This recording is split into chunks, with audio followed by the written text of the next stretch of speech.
Happy birthday. What really worked for the prosecution at the trial was this videotape of the party at the grave. Happy birthday, dear Dylan. I asked Darlie to look at it again. Do you not say, as I do, oh, for heaven's sake, Darlie, chewing gum, smiling, spraying silly string, and the jury wanted to see it over and over again? You still don't think it was wrong? No. Maybe it's not the way that everybody would choose to do. But I can guarantee you the last thing a guilty person would do was to do that. That's the best. Who's the dude? Who's the dude on the side with his hands in his? That's her husband. Yeah. And he's like uncomfortable too, man. He's like, I don't know about this. What the hell is going on? Silly string at a funeral of anybody's, much less your own kids. That's 8 days after the kids died. 8 days. Yeah, yeah. He's not happy. God. He's not happy. Yeah, Lord. All right, Mark, what do you got? Yeah. So I don't know whether you're going to include that bit that we were just talking there. So let's bring it up. Yeah. The dude there who I now understand is the husband, who is not liking it at all. Hands in pockets, uptight, head down, like he doesn't think it should be going down this way. Now, look, having said that, husbands, wives, partnerships grieve in very different ways, and losing a child can be one of the things that will split you up. If you've lost a child and you stay together, that's really hard work. A lot of blame goes in all kinds of directions around this. So it's tough to keep that together. Okay. So we could expect some kind of fractioning there, and we don't know how she's going to respond to grief. So, there is a possibility, I can quite see it myself. Well, let's have a birthday party like the kid would have had a birthday party. There are some reasonable reasons for the video that we see. So I'm not going to look into that, because it depends on your bias as to how you could look at that. The gum chewing, the smiling, if you bring grief into it, alone, it's a tough one to look at. However, the last thing a guilty person would do, and so we've got, again, this idea of thinking about what would a guilty person do, what wouldn't they do, and the idea of I'm being judged, the knowing that I'm being judged all the time, and I need to project the right image of what somebody, would do or wouldn't do in this situation, does have some resonance there of strong narcissism. Just that level of going back to her as the individual and going, let me not explain what was going on in my grief here, but let me tell you about how I understand how I'm being viewed. Now, having said that, further down the line, she might be media savvy and know, hey, I know what you're thinking about this. I was in court. They watched this again and again and again and again and made something out of it.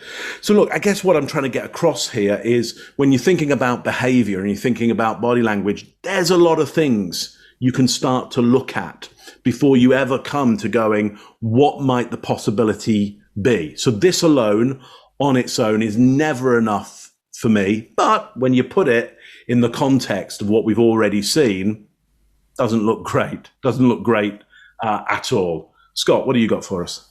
All right. We see when she says what the jury wanted to see that over and over, that's when we see that eye flutter kick in. And because that's like a punch in the face. She's like, what? As she's going through that. So this, again, is classic psychopath behavior. If you have I've never seen anybody have a party at a gravesite before, ever, whether the person is recently passed or years later.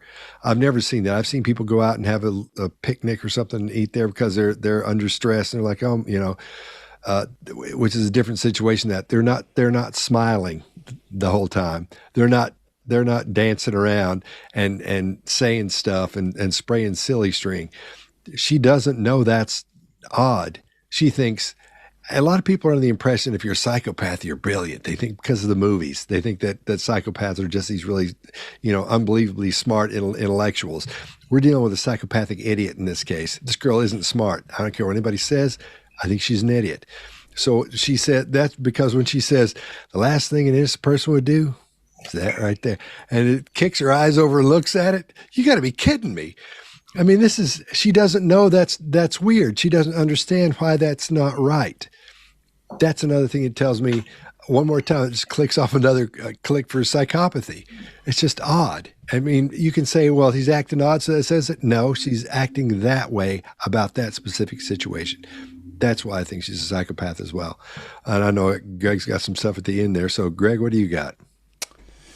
So if I'm listening to this person talk, in interrogation, we call something a source lead. A source lead means somebody said something that I'm going to follow up. Well, guess what? I'm going to be like one of those little herding dogs on her heels right here.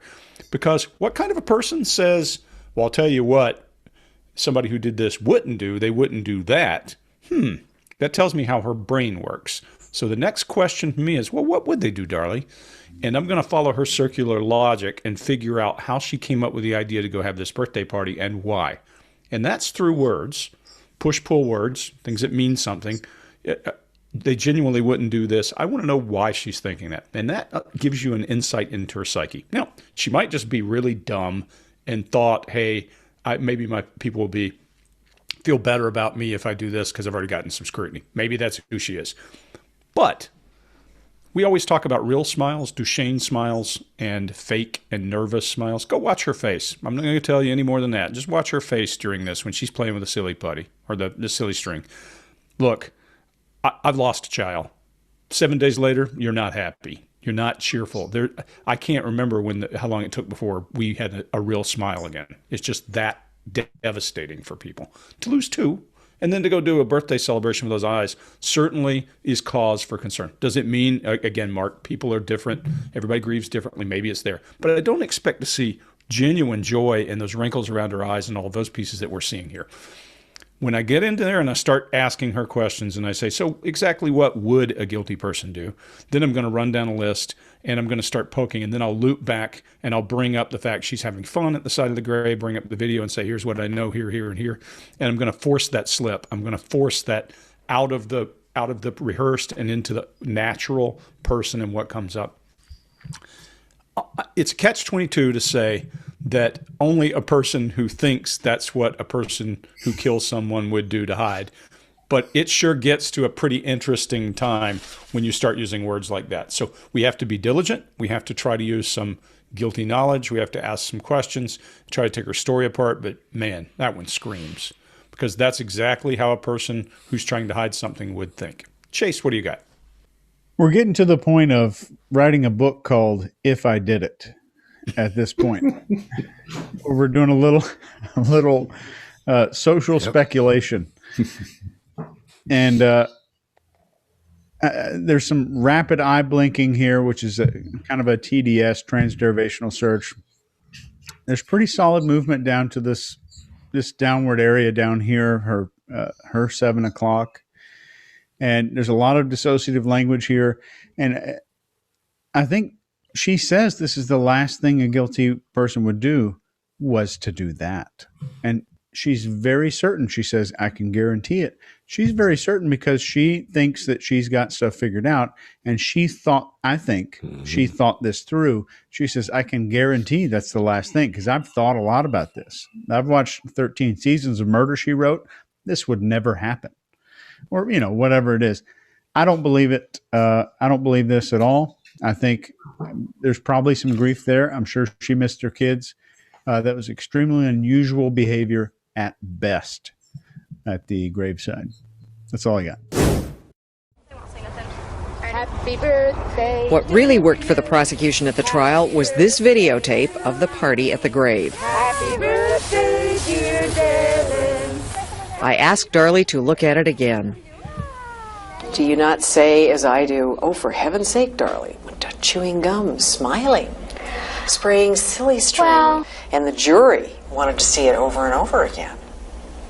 You still don't think it was wrong? No. Maybe it's not the way that everybody would choose to do.